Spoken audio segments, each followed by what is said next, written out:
United States Military Academy at West Point. My dad always told me that there is no greater honor than to teach people who wear the uniform of the armed forces of the United States. When I was 21, I became an American citizen. I took an oath affirming that I would protect and defend the Constitution and serve the nation. I have done so. Although I have never worn the uniform myself, for almost 30 years I have taught and advised senior officers of the United States military, mostly Marines. I have taught dozens of generals and thousands of senior officers and NCOs, as well as senior members of each of the other armed services. Almost all this teaching has been on a pro bono publico basis. It's my form of national service. Most of my career has been a form of overcompensation for being inarticulate and powerless as a child. For 20 years, I worked for some of the top communication consulting firms, advising and representing companies and leaders in the public square. Since 2002, I've owned and run a crisis management and leadership communication consulting and coaching firm. Our work helps leaders become more effective by harnessing their own power with humility and empathy, building trust by connecting meaningfully with others. I've written 4 books about how to use the power of communication for good.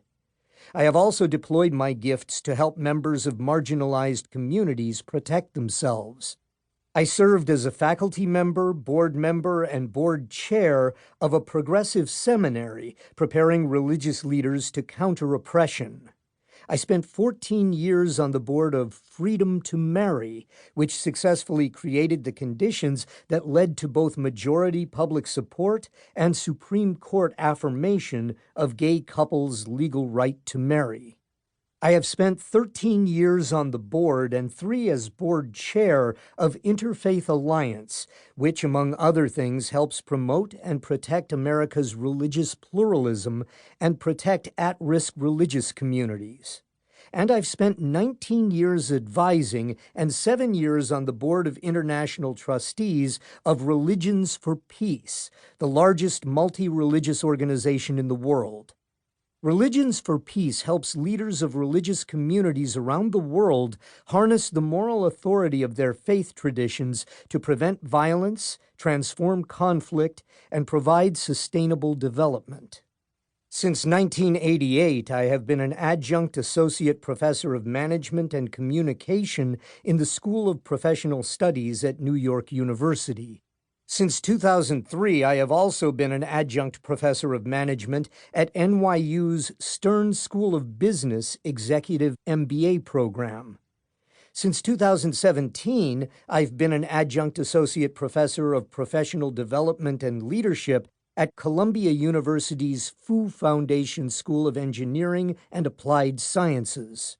For 20 years, I've been a contract lecturer in leadership communication at the Wharton School of the University of Pennsylvania. And for 8 years, I've been a contract lecturer at the United States Defense Information School, teaching senior military officers about the drivers of trust. In my teaching and research, I study patterns that help leaders enhance competitive advantage, build trust and loyalty, and change the world for the better. I study the patterns of audience engagement and audience reaction. I study persuasion and influence and the power of language to change people, mostly for the better. But I've also been acutely aware of the use of communication to hurt, to harm, and to humiliate, and of how dehumanizing and demonizing language can lead some people to commit acts of violence.